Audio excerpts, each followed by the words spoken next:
ce pays doit exister et survivre au-delà des élections. Mais nous avons le sentiment qu'aujourd'hui, par cet acte, par peur sans doute dans le camp en face, ils ont considéré que la meilleure manière de vendre leur projet, c'était de jouer à la provocation en programmant la visite du candidat président sortant, M. Félix Antoine Tshisekedi, au même jour et aux mêmes heures.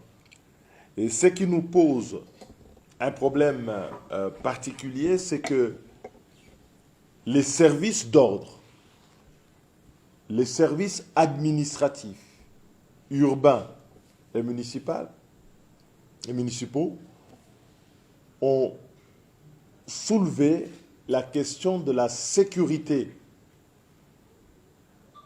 du candidat numéro 3 en nous faisant savoir que les forces de police étaient entièrement réquisitionnées pour la sécurité du président, donc du candidat sortant, du président sortant, et qu'il ne pouvait pas, dans les conditions actuelles, assurer la sécurité de notre candidat.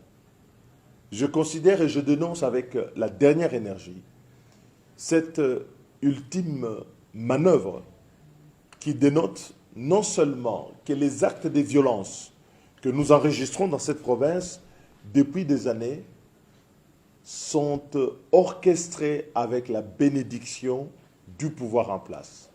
Voilà, désormais, on connaît l'auteur, les auteurs, les complices de la violence qui est entretenue ici contre les adversaires politiques depuis des années, en utilisant, en instrumentalisant, en opposant les citoyens de cette partie de la République, les uns contre les autres, à défaut d'avoir un bilan, d'avoir réalisé les attentes de la population.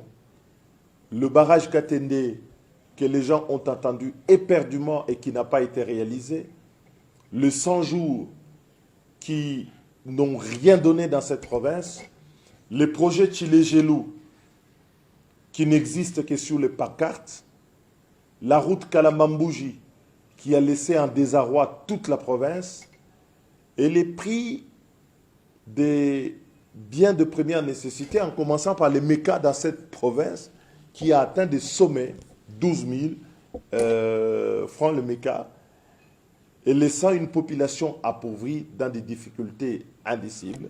Voilà un pouvoir qui n'a pas de discours et qui utilise la voie de la provocation comme voie d'expression. Nous voudrons ici faire savoir à la communauté nationale et internationale que la République démocratique du Congo, dans l'intégrité de son territoire, est régie par les mêmes lois, les mêmes règles, et que la simple courtoisie démocratique exige de la part du pouvoir sortant un minimum d'exemplarité et de ne pas aujourd'hui se fendre dans ces derniers gestes de désespoir pour opposer les populations de la province. Et donc, nous le tiendrons complètement et entièrement responsable de ce qui peut advenir suite à cette décision malencontreuse. La campagne se poursuit. Notre candidat est appelé à sillonner l'espace du Grand Kasaï, en commençant par la ville de Kananga, ainsi que d'autres contrées de nos provinces. Personne ne peut l'en empêcher.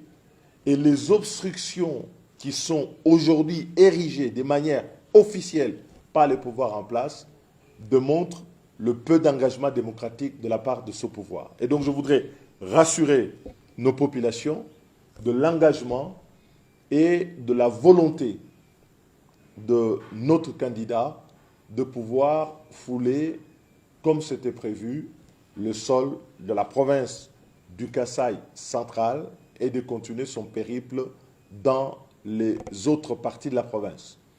Nous avons, au cours de cette campagne, éviter aussi possible que cela pouvait l'être toute tension, d'attiser toute confrontation. Mais hélas, nous avons l'impression que c'est la seule expression qui reste au pouvoir aujourd'hui, déversée donc dans la provocation. Et donc nous en appelons